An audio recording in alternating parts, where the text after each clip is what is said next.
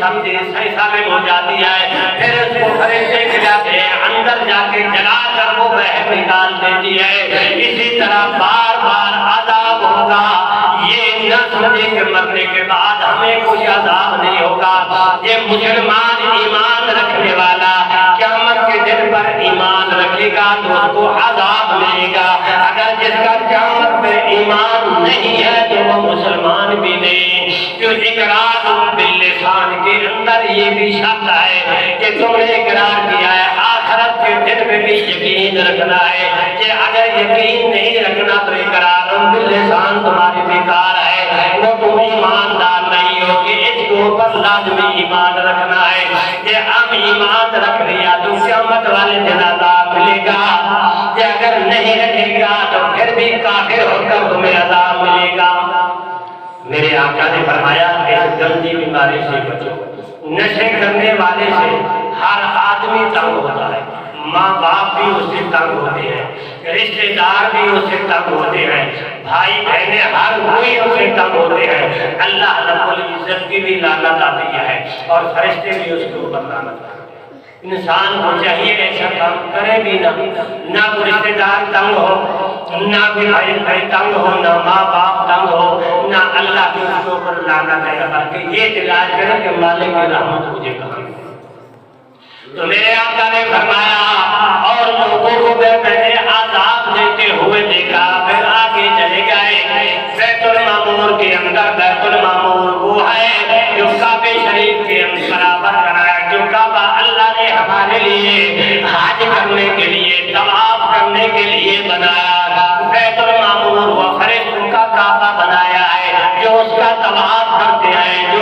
کرتے ہیں، ہمیں تو ایک ایک مرتبہ 10 مرتبہ 100 مرتبہ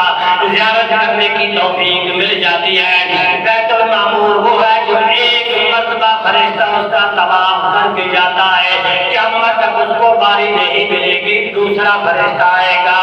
اللہ کے فرشتے یہ نور مخلوقات اتنی ہے جن کو دوسری مرتبہ طواف کرنے کا ٹائم نہیں دیا جاتا، کہ جن پہلے کر کے گئے ان کو ملتا جائے گا، اگر تمہیں دے تو بدلے جائیں گے۔ آپ فرماتے ہیں میں بیت المعمور میں گیا، وہاں جا کر میں نے فرشتوں کو نماز پڑھائی، نماز پڑھانے کے بعد پھر میں آگے چلا گیا، اسی طرح جا کر حضرت عیسیٰ علیہ السلام کو ملا۔ آپ حضرت عیسیٰ علیہ السلام بھی بیٹھے ہیں، آپ فرماتے ہیں چھٹے آسمان پر حضرت داؤد علیہ السلام کو جا کر میں ملا۔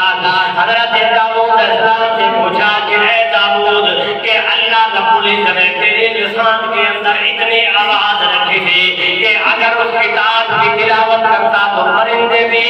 درختوں سے اتر کر آ کر وہ تیری تلاوت سنتے تھے، جہاں پہ تو کلام اللہ پڑھتا تھا، اللہ کی کتاب پڑھتا تھا تو دیواریں بھی جھومتی تھی، اتنی آواز رکھے، اور اللہ رب العزت کا برگزیدہ پیغمبر ہے تو کیا اللہ رب العزت نے تمہیں جنت عطا کی ہے؟ حضرت داؤد علیہ السلام نے عرض کی کہ یا رسول اللہ، اللہ رب العزت نے مجھے جنت نہیں دی، جنت کے ایک طرف سے اللہ رب العزت نے مجھے باغیچہ عطا کیا جو جنت سے باہر ہے۔ فرمایا کہ اے داؤد کہ جنت کیوں نہیں ملی؟ کہ اللہ رب العزت نے فرمایا کہ اے داؤد علیہ السلام اس وقت تک تو جنت میں نہیں جا سکتا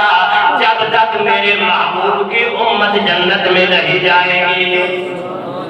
اللہ کے پیغمبر ہے داؤد علیہ السلام، ابھی جنت میں نہیں گئے، یہ فرمایا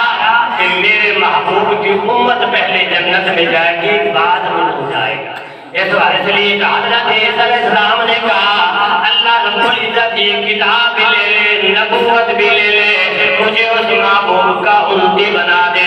رب کائنات نے دعا قبول کر لی، زندہ آسمانوں پہ اٹھا لیا۔ حضرت عیسیٰ علیہ السلام زندہ ہے، قیامت کے قریب نیچے اتریں گے، جب دنیا کے اندر کفر آ جائے گا اس وقت حضرت عیسیٰ علیہ السلام میرے محبوب کا پیغام پہنچائیں گے۔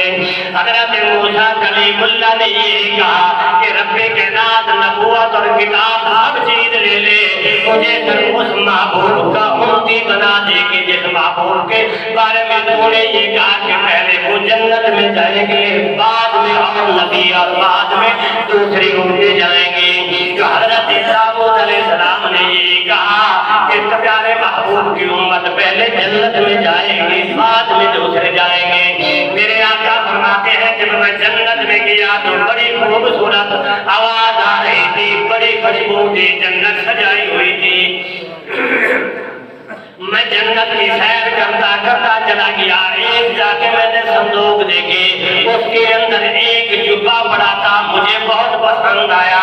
میں نے عرض کی کہ اللہ تبارک و تعالیٰ کی یہ جبہ مبارک مجھے پسند آ گیا ہے تو مجھے عطا کر دے۔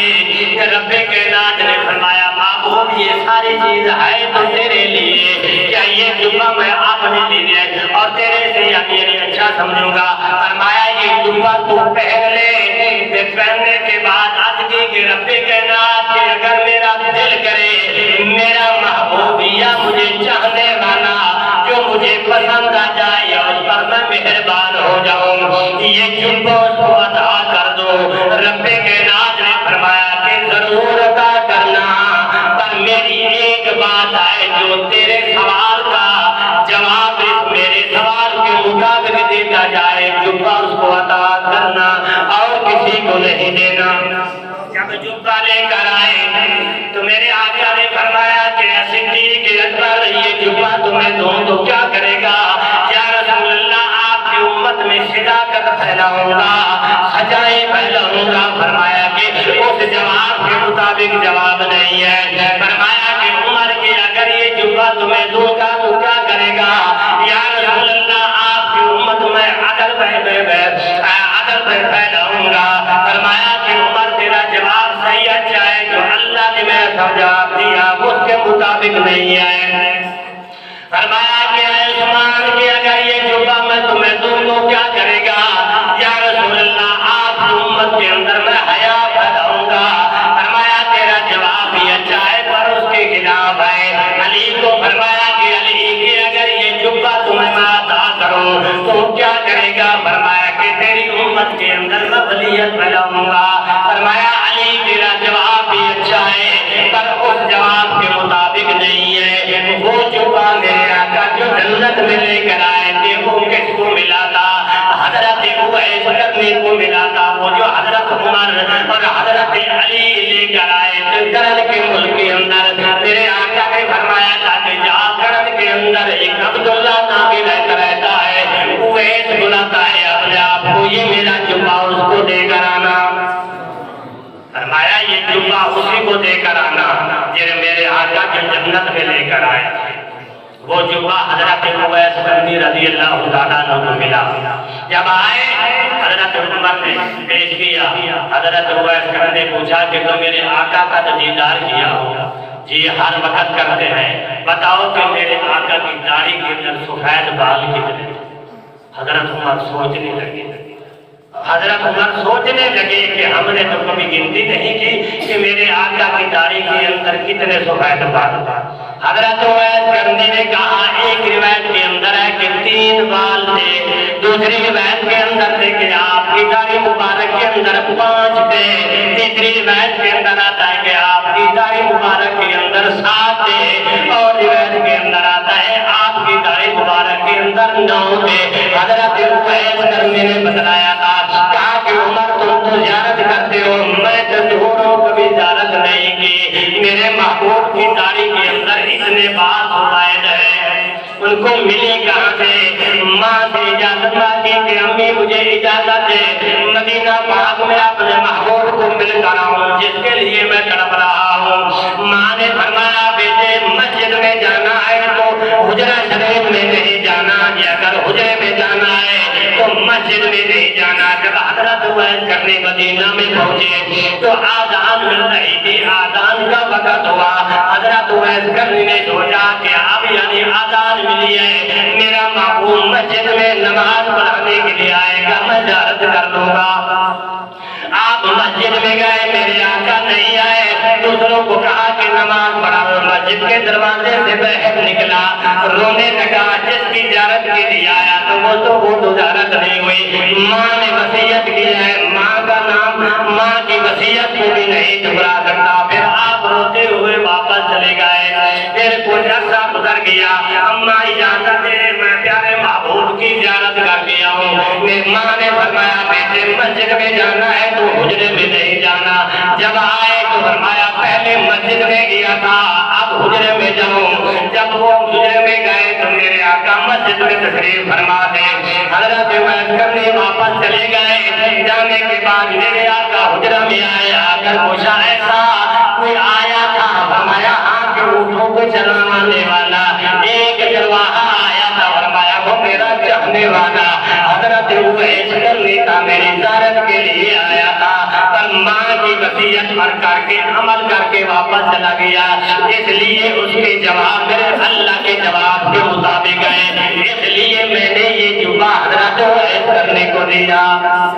تو میرے آقا وہ جنت سے جبہ لے کر آئے جو حضرت اویس کرنی رضی اللہ تعالیٰ عنہ ملا۔ تو میرے آقا اسی طرح جب معراج کی 18 سال کی ایک رات بنی تو زیارت کرتے گئے اور سب چیز بتاتے گئے، تو ہم دعا کرتے ہیں اللہ رب العزت اس جبے کی ہمیں بھی زیارت کرائے۔ وآخر دعوانا الحمدللہ رب العالمین۔